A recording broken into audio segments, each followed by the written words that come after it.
تبارك الذي بيده الملك وهو على كل شيء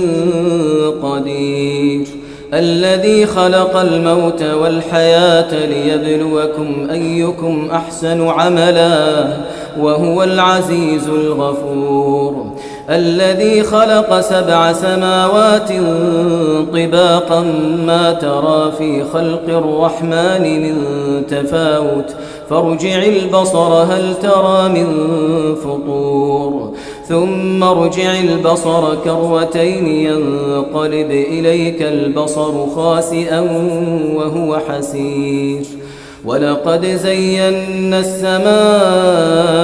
الدنيا بمصابيح وجعلناها رجوما للشياطين وأعتدنا لهم عذاب السعير وللذين كفروا بربهم عذاب جهنم